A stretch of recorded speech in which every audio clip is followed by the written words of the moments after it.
इस बुढ़िया का संदूक खुलवाना ही पड़ेगा।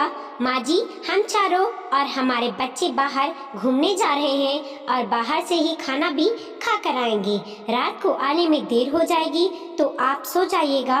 बड़ी बहू सविता अपनी सास रेखा जी से बोली। रेखा जी जैसे तैसे लाठी का सहारा लेकर अपने कमरे से बाहर आईं और बोली, बहू तुम लोगों ने मेरी 2 रोटी तो बना दी है ना? मुझे शाम के खाने के बाद दवाइयाँ भी लेनी होती हैं और आज तो नाश्ते में भी तुम लोगों ने मुझे सिर्फ उबले चने दिए थे।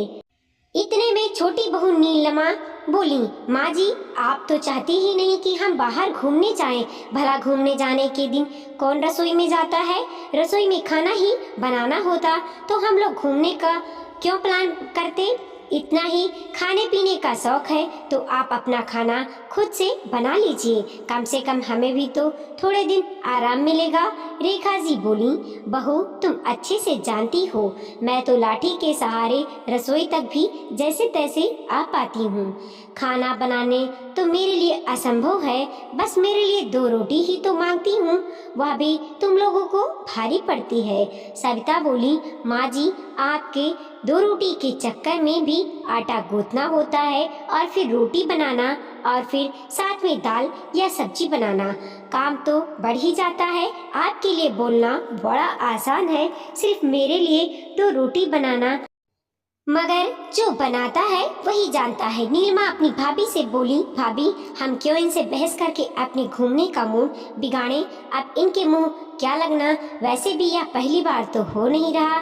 हम जब भी घूमने निकलते हैं इनका रोना शुरू हो जाता है। अब इन्हें कैसे समझाएं कि घूमने जाने से पहले हमें भी तैयार होना होता है और हमारे बच्चों को भी हम तैयार करना होता है। रसोई में जाकर 2 रोटी बनाने का वक्त भी कहाँ मिलता है। रसोई में जाकर 2 बिस्कुट के डिब्बे लाकर नीलिमा ने रेखा जी के कमरे में रख दिए और बोली, यह खाकर अपनी दवाइयाँ ले लीजिएगा। दोनों बहुएं अपने बच्चों को लेकर घर से बाहर निकल पड़ी और पीछे पीछे दोनों बेटे लोकेश और नीरज भी तैयार होकर बाहर चले गए। वैसे भी यह पहली बार नहीं हो रहा था। बेटे भी अपनी माँ के खाने पीने का बिल्कुल ध्यान नहीं रखते थे। खुद मजे से सभी बेटे बहू बाहर खाना खाकर आते थे, मगर कभी अपनी माँ के लिए दोनों बेटों में से भी कोई बाहर से खाना लेकर नहीं आता है।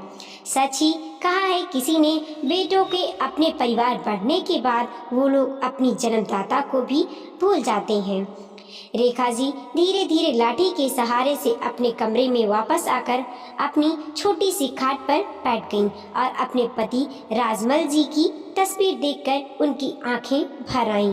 रेखा जी को वह दिन याद आ गया जब राजमल जी जिंदा थे। राजमल जी का अपना खुद का स्टील का कारखाना था जिसमें दोनों बेटे लोकेश और नीरज भी अपने पिता का साथ देते थे।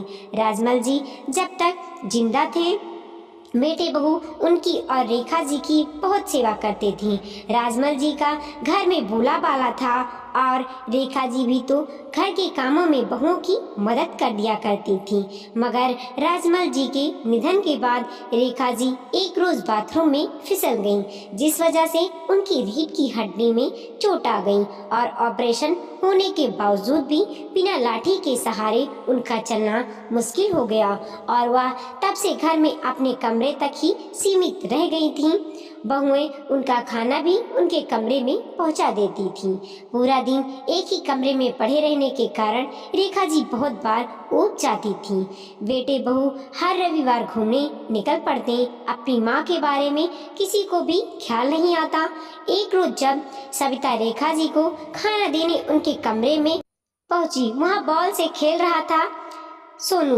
दादी की थाली में रोटी और दाल देखकर सोनू बोला, मम्मी आपने बाहर तो हम सबको खीर भी खाने में दी थी, फिर दादी को खीर क्यों नहीं दी? सविता हड़बड़ाते हुए बोली, बहू बहुत बात बनाने लग गया है तू आजकल। जा बाहर जाकर बॉल खेल। कमरे में बॉल किसी को लग गई तो और उठकर वहां से चली गई। रेखा जी को तो एक ऐसा बीत गया था खीर खाए हुए। जब से रेखा जी का ऑपरेशन हुआ था तब से बहुएं खाना कमरे में ही आकर दे जाती। खुद बाहर बेटे बहू कभी पनीर तो कभी खीर का आनंद लेते, मगर रेखा जी को तो सिर्फ दाल रोटी या सब्जी यही खाने को मिलता। खीर का नाम सुनकर एक बार के लिए तो रेखा जी का भी मन मचल उठा खीर खाने के लिए, मगर वो जानती थी बहू को खीर देनी होती तो वह मेरी थाली में सिर्फ दाल रोटी ना रखती। जो बहुएं उनके दिन में एक गिलास दूध ना देती थी वह खीर क्या खाक देंगी। पहले भी उनके यहाँ काम करने वाली गंगा रेखा जी से कह चुकी थी, माँ जी आपके बेटे बहू खुद तो बाहर बैठकर अच्छा अच्छा पकवान खाते हैं और आपको सिर्फ दाल रोटी खिलाते हैं, मगर रेखा जी उसकी बातों का कुछ जवाब नहीं देती थी।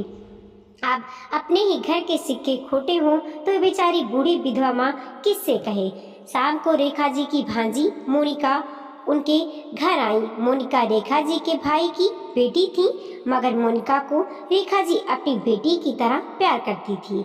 इसका एक कारण यह भी था कि रेखा जी की खुद की बेटी नहीं थी, जिस वजह से बचपन से ही रेखा जी ने मोनिका को बेटी माना था। लोकेश और नीरज को हर रक्षाबंधन पर मोनिका ही राखी बांधा करती थी।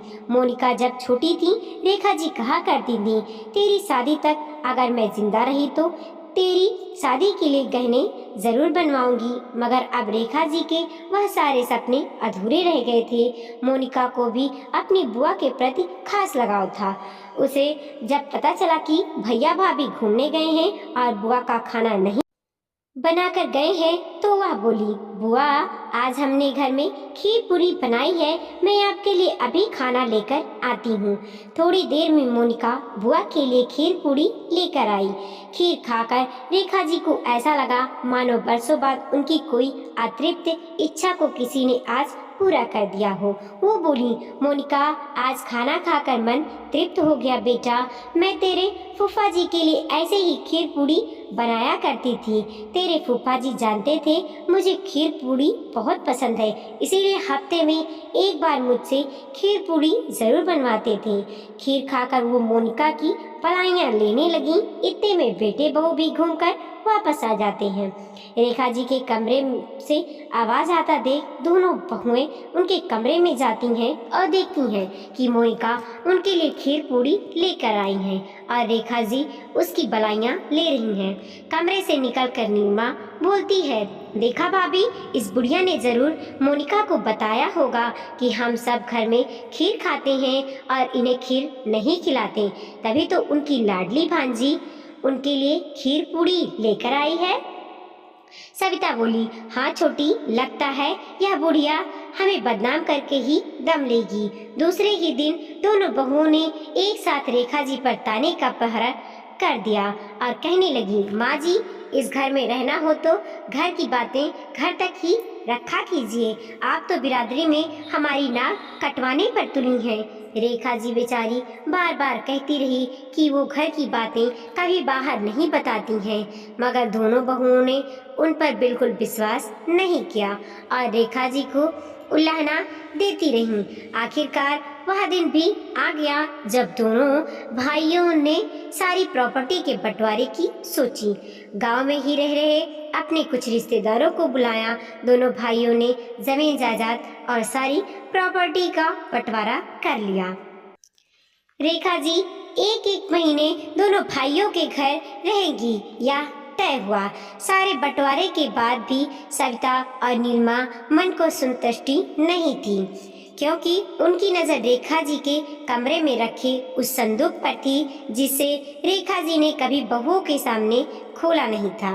दोनों बहुएं एक दूसरे से बोली, आखिर यह संदूक बुढ़िया से खुलवाना ही पड़ेगा, जाने अंदर क्या छुपा रखा है। नीलिमा बोली, भाभी मुझे तो लगता है उस संदूक में बुढ़िया ने गहने छुपा कर रखे हैं जो वह अपनी लाडली भांजी मोनिका को देंगी, क्योंकि उन्होंने बचपन से ही मोनिका को अपनी बेटी माना है।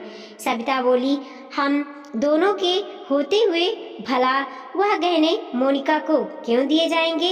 यदि मोनिका घर की सगी बेटी होती तो भी हम उसे वह गहने नहीं ले जाने देते। फिर मोनिका तो हमारे पतियों की ममेरी बहन है। भला उसे हम कैसे गहने लेके जाने दे सकते हैं। चलो अभी खुलवाते हैं इस बुढ़िया से वह संदूक और निकलवाते हैं सारे गहने। सविता और नीलिमा अपनी पतियों को लेकर रेखा जी के कमरे में पहुंच गईं। सविता बोली, माँ जी, आप अच्छे से जानती हैं कि सभी चीजों का बराबर बंटवारा हो चुका है। फिर इस संदूक में क्या छुपा रखा है आपने? यह संदूक खोलिए और इसमें जो भी है उसका भी बंटवारा कर लीजिए। रेखा जी बोली, नहीं नहीं, इस संदूक में ऐसा कुछ नहीं है, मैं यह संदूक नहीं खोलने दूंगी। नीलिमा बोली, माँ जी, हम जानते हैं इसमें आपने गहने छुपा कर रखे हैं और वह गहने आप अपनी लाडली भांजी मोनिका को देना चाहती हैं, मगर हम उन गहनों को मोनिका को नहीं देने देंगे। इस गहनों पर सिर्फ हम दोनों बहुओं का हक है। इतने में वहाँ मोनिका रेखा जी के लिए खीर पूरी लेकर पहुँच जाती है और कहती है, बुआ, आपको खीर पूरी पसंद है ना? मैं आज आपके लिए वापस से खीर पूरी लाई हूँ।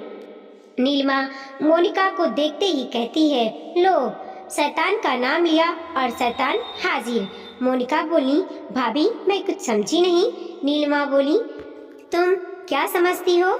माँ जी को खीर पूरी खिला खिलाकर माँ जी के सारे गहने अपने हिस्से ले लोगी, मगर हम यह नहीं होने देंगे।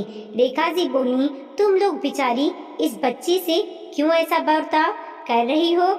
यह भी इस संदूक के बारे में कुछ नहीं जानती है और इस संदूक में ऐसा कुछ नहीं है जैसा तुम लोग सोच रहे हो। बेटा लोकेश बोला, माँ, जब इस संदूक में ऐसा कुछ भी नहीं है तो तुम यह संदूक खोल क्यों नहीं देती? रेखा जी हाथ जोड़कर नाना करती रही। इतने में छोटी बहू नीलिमा जाकर वह संदूक खोल देती है। संदूक खोलते ही वहाँ खड़े बेटे बहू और सबके होश उड़ जाते हैं। संदूक में बहुत सारी बासी रोटियां जमा थीं।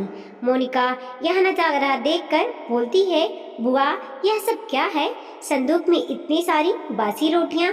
रेखा जी बोली, हाँ बेटा, जब भी यह लोग बाहर घूमने चले जाते थे और मेरे लिए रोटी नहीं बनाकर जाते थे तो मैं मेरे भाग की दिन की एक रोटी संदूक में जमा करके रख देती थी ताकि यह लोग घूमने जाएं, उस दिन मुझे भूखा न सोना पड़े। मोनिका बोली, बुआ, यह रोटियां तो कड़क हो चुकी हैं, आप कैसे खाती होंगी? रेखा जी बोली, बेटा, इन रोटियों को मैं पानी में भिगो देती हूँ, फिर इसे खाती हूँ। यह सब देखकर मोनिका रोने लगती है और रेखा जी के गले लग जाती है। दोनों बेटे बहुओं की नजरें शर्म से झुक जाती हैं। अब वो जब भी बाहर जाती तो रेखा जी के खाना बना कर जाती थी। दोस्तों, कभी भी बेटे बहुओं को अपने वृद्ध माता पिता के साथ ऐसा सलूक नहीं करना चाहिए, क्योंकि एक दिन बुढ़ापा तो सबको आना है। उनके बच्चे भी तो घर में जैसा माहौल वृद्ध लोगों के लिए देखेंगे वैसे ही व्यवहार वो भी अपने माता पिता के साथ करेंगे। वीडियो को लाइक कीजिए, कमेंट कीजिए और अपने दोस्तों के साथ जरूर शेयर कीजिए। चैनल पर नए हैं तो प्लीज़ सब्सक्राइब कीजिए और देखते रहिए मोटिवेशनल स्टोरी।